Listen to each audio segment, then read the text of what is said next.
Hey guys, this is Angad and this is going to be the analysis for Juventus versus Real Madrid.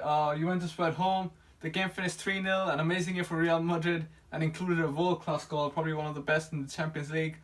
Can't get down right into the analysis. I'll be zooming in the board. The two teams, Juventus versus Real Madrid. Juventus are in red, so you have Buffon, Di Cilio, you have Chiellini, Barzali, you have Asamoah, you have Sandro on the left over here.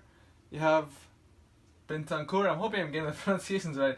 Bentancur, Khedira, then you have Higuain and Dybala up front. So Higuain, Dybala up front. And there was one more, Costa on the right, yes. So Juventus basically played with the 4-4-2, a standard 4-4-2 they've been playing usually. Let me put Dybala a little bit deeper than Higuain. Real Madrid came out with the 4-3, let me put him back here. 4-3-1-2. The reason I don't call this a diamond, this looks like a diamond. I'll come to that in a moment. So they turned up with a 4-3-1-2 style, with Marcelo, who goes up quite high up the pitch. Carvajal as well, but not as much as Marcelo. Then you had Ramos and Varane. You had Navas in the goal. Then you had Casemiro, a very vital player over here. Kroos, Modric. You had Isco, who was fabulous, was amazing for Real Madrid. And then you had Ronaldo and Benzema. Alright, so the first thing, the goal comes from, by the way, Zidane and his team did a good tactical job on Juventus by giving Isco a free roll here. The couple of reasons they can do that is also because Ronaldo likes to roam around here, but also because Marcelo is very comfortable going up high, and then Casemiro drops into close to the defense whenever he goes up high, reducing the exposure, even when Carvajal goes up high, reducing the exposure felt by the centre backs, by Casemiro helping the centre backs. This does cause another problem, however, which I'll get to in a moment. So the first goal basically comes from Isco making a run over here, along with Marcelo making a 2v1 on this particular defender. So Isco ends up coming here, and it's a 2v1. Marcelo gives Isco the ball, and at this moment you have two defenders here, and you have Ronaldo and Benzema here. Both of them get occupied, but Benzema was very smart, occupied the two centre backs. The ball comes in. What Ronaldo does is he stays away from the centre backs initially, so this guy can't go with him here because then Benzema can get in front. So they kind of want to stay in their position. It's not a bad position, but Ronaldo is so clever that when the ball comes, he just nips in the bud, comes right in front. It's a massive skill, a massive striker skill, because he needs to anticipate the ball coming here. It can come here, it can come here. The pass has to be correct, but he's just so clever in the box, and he just makes that run in front of the defender and then finishes it. It looks like an easy finish, but I don't think it was that an easy finish as well. So let me put Isco back here, because when Real Madrid were pressing, I was trying to press. Isco was always behind here, but he had a free roll to go right, left, where he wished to, because they had the backup of Kroos and Modric in midfield, and Marcelo playing up high up the pitch, of course, which is very vital in third goal. Now because these two guys are kind of high, Marcelo's not really known for his staying back and defending and helping the team out and all that stuff, and also because Kroos and Modric are not really good pressers off the ball. What they ended up doing was they ended up just coming here, and this allowed these two players and even Sandro and Costa to have more of the ball. So they could basically Juventus in the game had a good amount of the ball, but they were just lacking that in final third. If you actually look at the highlights of the game, I'm sure you will find a lot of times when Juventus came to the box with the ball, but they just seemed to lack their quality, their final third pass. And that's why, because Kroos and Modric, they're amazing, of course, at passing and control the game. Kroos had 94 out of 98 successful passes. I think the second one was Modric, and his passes were in the number 60s, and Kroos was 94 out of 98.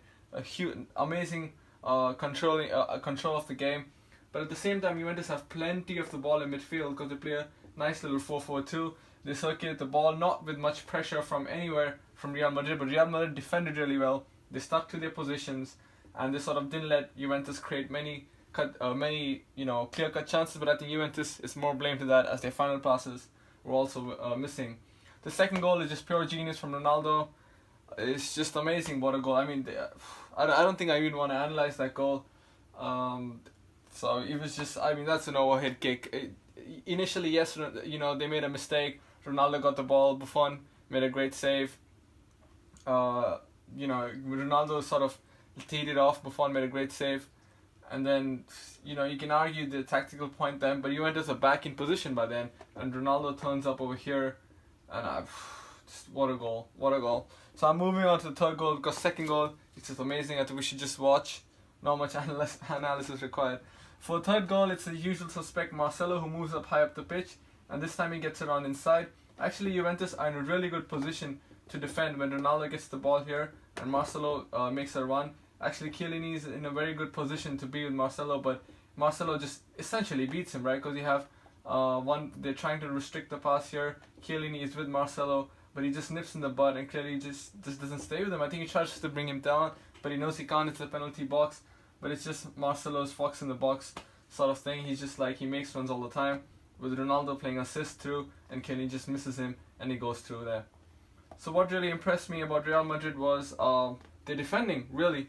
Because even though Casemiro came down with a back three, not a back three, but he tried to help the centre backs out, and Marcelo and Carvajal were caught out high many times, and Juventus would come through with the ball pretty easily with Dybala and Higuain coming. But when he came to the box, when he came close to the box, these three, especially these three, they stood the tide, they stood the attack, and they sort of prevented Juventus from creating any really good chances. And then the other great thing that Zidane and his team did was allowing Isco a free roll, because then this sort of makes it a 3v2 in midfield. If you look at it, yeah, even if one of these wingers comes closer, Casemiro can join in, making a 4v3 in midfield. So they made sure that they had enough control of the midfield, especially when Real Madrid were building up from the attack and trying to sort of get it forward. But Juventus had enough of the position. They were just lacking that cut in the final third, and in the end, Cristiano Ronaldo made the difference, along with Marcelo and Isco as well, and the midfielders and everybody. I think Real Madrid had a great game. Could they have controlled it a little bit more? Maybe, but you have to remember it's an away game. We are expecting Juventus to control the game a bit more. Hey guys, thank you for watching, and make sure you subscribe to my channel, that you like and you comment and leave feedbacks. Leave your comments about the game. Let me know what you thought of the game.